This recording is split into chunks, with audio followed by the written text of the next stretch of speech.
Hey guys, it's Caden. Welcome to another Autism Digest interview. Today we are spotlighting an amazing organization. I've been in contact with them for a couple of months now, but we're finally getting this done. This organization was started by a tech expert to help his autistic son get the resources he needs to thrive. Now this organization is helping other autistic individuals get what they need. And the CEO is here with us today. She is Kimberly McCarten of Johnathan's Landing. Thanks for coming on, Kim. Thank you. Thank you so much for inviting me. I'm so excited to be here, especially with all of your viewers and listeners. So thank you. Of course, we're honored to have you. My first question for you is, for those that may not know what Johnathan's Landing is specifically, do you mind telling us the story of the organization in your own words? Absolutely. Thank you. So as you mentioned, Jason Eichenholz, he founded Johnathan's Landing Foundation. He was inspired by his son and of course by many other parents who really do stay up at night thinking, what is going to happen to my child, right, when I'm gone? And how are they going to thrive? And how are they going to live and have a career and be happy? I think that's right on the minds of not only the parents, but any caregivers, loved ones, and individuals themselves, right? We all kind of think that. And then I think especially individuals with autism, these are thoughts that go through their head, right? So he was very much inspired. His son is now 19 years old. So he's getting very close to that 22-year-old services cliff, if you will, where what actually happens, what is really the next step when there are not day-to-day activities for him. And so he set out to go, I want to do something, but I want to do it bigger and bolder and in his true tech personality, which is how do we make sure that individuals thrive both in work and in live? And so put those on equal pillars and said, how do we do this? But then how do we scale with such a large number, such a massive population of individuals needing more and more assistance every year? It's how do we do this and scale it, but then also reduce the cost for families, because it is so expensive and it is so difficult to navigate through that. So those were his big major wants, goals, and desires to have happen for Johnathan's Landing Foundation. And that's exactly what we're doing. And that's what we admire here. That's definitely a great mission to have, and absolutely agree that a lot of autistic individuals and parents and caregivers wonder what's really next after I become an adult and graduate college, and that structure that people like autistic individuals like is gone. So I'm glad he's taken the initiative. My next question for you is, where did the name Johnathan's Landing come from for the organization? Sure. So Jason's son is Johnathan. So he named the organization after his son. And really, those set out to go, okay, if we're going to, how can we better understand how we get individuals jobs, right? So what is the true career pathway for someone that is neurodiverse? And then also, he wanted to create, and what we are creating is a community for 500. So it is rather a large scale. It is going to be something very unique and different out there. And in doing that, to go, how do we actually do that? The reason to go so big is how do we incorporate more socialization? How do we incorporate more career development? And then how do we do that by reducing the cost of services? So that was really intentional. His son, Johnathan, as he would say in his own words, is cared for. And he really could have taken what he had set aside for him and just kind of created one house maybe for him and his friends. And instead he said, I'm going to be inspired and create an amazing community for him and 499 other individuals plus. And since we've started this development, we've even grown bigger to go, we know that there are other ways through research and development and working with incredible partners to be able to even do more. But it's really about reducing those costs of services and getting individuals jobs. I absolutely agree, and I highly respect that. My next question for you is, how did you personally get involved with Johnathan's Landing? Oh, that's a great question. So I have been serving in the disability community for probably about 30 years. I started volunteering a long, long time ago, and absolutely just kind of fell in love with the people that I got to work with. And through that, started a career in nonprofit and working with individuals with developmental disabilities and autism and that are neurodiverse. And about a year and a half ago, I met Johnathan's Landing Foundation, starting to work with them on employment and specifically on career development and going, how do we take what we've learned, the best practices from all these incredible organizations that have come before us, take that information and then even develop it further and go, if we got to start something from scratch, how would we actually develop careers?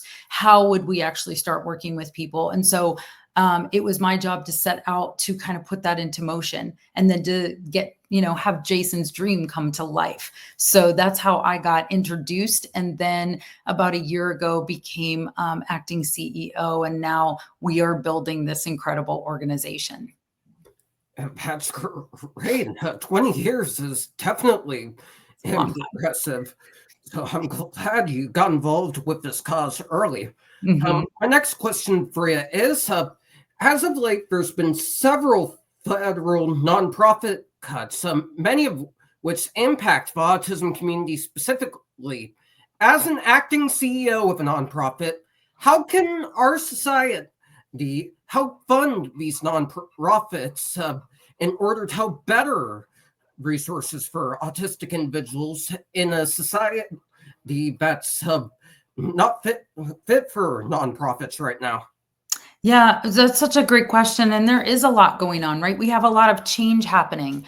I think for me, and I can only speak from my perspective on this, excuse me, only speak from my perspective. But what I will say is this. We have an incredible amount of knowledge about what it is that we can do. We do know that sometimes the unemployment rate for an individual that is neurodiverse could be as high as 80%. Right? That is in this population, that is not okay. So what we want to do is better work with our community partners.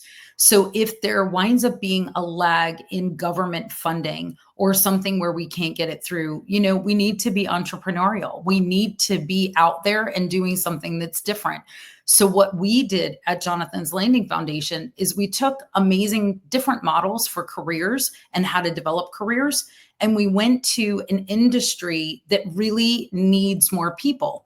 So we looked at the cell phone, tablet repair, and disposition services. So let me, just for maybe some viewers that wouldn't know what that is, mobile devices, your phone, your laptop, your iPad, whatever it is that you wind up using as your device, a mobile device, you can take it around with you. We actually do repairs and then we properly discard them. So they're either wiped for all their data when we get it from an individual, or we recycle them, but we make sure that we use all the parts. We're doing everything we can to sustain that and keep it out of landfills. So with that, what we get to do is we started working with the national organization that oversees all of mobile device repair and disposition work. And they have what they call the WISE certification. And in order to get through the WISE certification, you learn about the history of mobile devices, and then you learn how to fix them. So you learn how to actually take apart a phone, rebuild it, take apart a laptop, rebuild them. And there's about a 20,000 technician shortage across the country. So we said, this is a great spot. This could be an entree for neurodiverse individuals to get into the tech world and to start layering their credentials and how they can get better jobs. And so we went out and recreated the curriculum, right? We took the curriculum that is already there for certifications, and we've broken that curriculum down into what we call micro-credentials. This way, a person gets to go at their own pace. They get to thrive where they best can, right?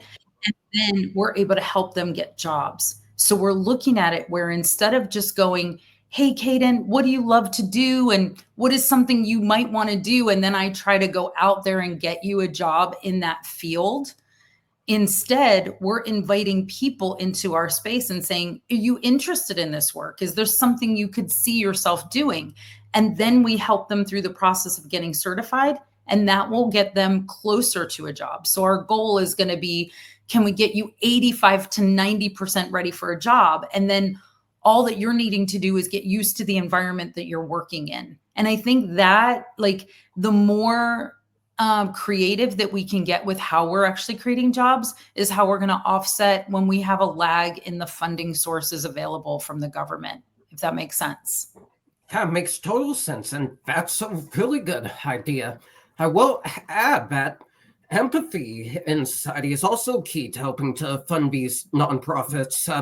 As an autistic and neurodiverse individual myself, I definitely know how it feels to be looking for a job, freaking out about the future.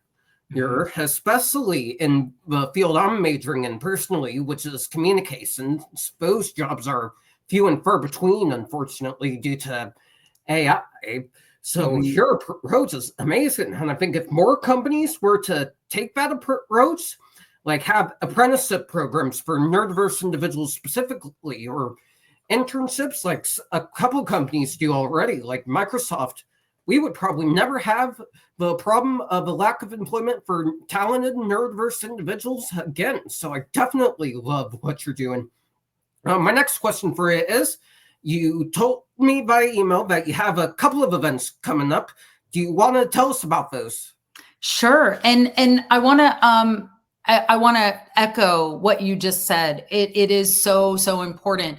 So at Johnathan's Landing Foundation, we'll have several social enterprises. So we are kicking off with, it's Tectonic is the name of the organization, which is our cell phone tablet repair business. And then we will be launching in the culinary sciences in 2026. So that's a big thing coming up. And that's really going to be, again, what we're looking at is creating social enterprises where not only a few people, but a lot of people can work, but they also can get those credentials to get other types of work. So even with the mobile device repair, you could then go get a job if you could get a job with Tectonic, or you could go work for the Geek Squad. You could go work at Apple Repair. Like, there's other things you can do. You Break, I Fix, those kind of companies. So we're looking at doing the same thing then in the culinary field as well. And I think when we start looking at different social enterprises and how people can do things, to your point, it is that level of empathy. What I love about our program is it goes from the introduction, and then it goes all the way through, as you mentioned, to an apprenticeship. So now us as an organization, we get to know you. We know when you're at your best, and we know when you might need some support. And I think you're right. I think that call to action to companies looking more at that, that's how anyone going to college today is really getting their jobs. They're getting internships in the summer, and that company is getting to know them. We need to do the same thing for individuals that are neurodiverse and give them that chance to get to know and get the feel for a company. So I just wanted to reiterate that point. And so some upcoming events that we have is going to be that we're launching another social enterprise. But we, if you go to our website at jonathanslanding.org, we constantly update on, we call them skill circuits. And that's how people can get introduced into the mobile device repair. Because how do you know if you like something until you try it? So it's a demonstrative event. So Caden, you would come and then you'd learn, and you'd go through different stations to see, do I like this kind of work? And if you do, then you kind of like go to the next step, which is a tech teardown. And then we move on through the process of getting a certification. So like everything we have that we're doing is wrapped around how we can do more. And the reason, and the kind of the biggest part for us, is we have something called the Million Device Drive. And so what we're asking everybody, especially your viewers, what we call them drawer phones at Johnathan's Landing Foundation. Because so many people, right, you get a new phone, and then if you didn't trade it in to get your new one, you're like, you just throw it in your drawer because it has all your stuff on it. It has all your data. And so you can actually donate your device. We will certify wipe your data and send you a certification that it's all good. And then we take that technology and our apprenticeship So they use it to train, to learn, and to practice. And then they do the repairs. And we then sell those devices to put more money into being able to hire more people and do more career development. So really fun. It definitely sounds fun. Are these going to be across the country? I know I definitely would love to check one of those out. Yeah. So that's such a great question. So we have just completed our e-learning system, and we'll be launching that in a couple weeks, actually. So then anyone, anywhere in the country will be able to log in and be able to train to be a technician.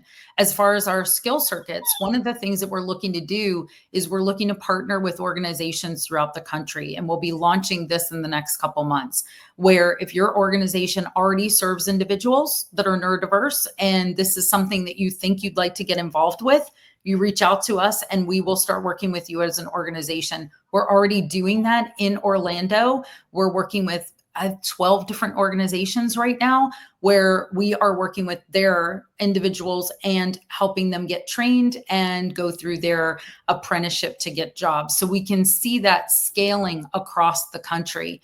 And as far as the Million Device Drive, so simple. You go to tectonic.world and you fill out a very quick form. It maybe takes a minute. We send you the box and the shipping label, and you just put everything inside. You unlock your phone, you do the 3 steps that we give you, and then you put everything inside and you send it back to us. That's how easy it is. So everything that we are doing, you can get involved with nationally, and that will keep growing as we build. That sounds perfect. You heard it here first, guys. Be sure to donate your phone to the Tech Drive and support this amazing organization. Anyways, that's going to do it for this interview, guys. Thank you so much to Kim for coming on and sharing her story and the story of Johnathan's landing. If you guys want to see more amazing interviews, be sure to like, comment, and subscribe to the Autism Digest channel. Check out our August issue that came out last month by going to autismdigest.com, and stay tuned for the audio file of this interview to be posted on our Spotify. Thank you guys so much for watching, and we'll see you in the next one. Thank you.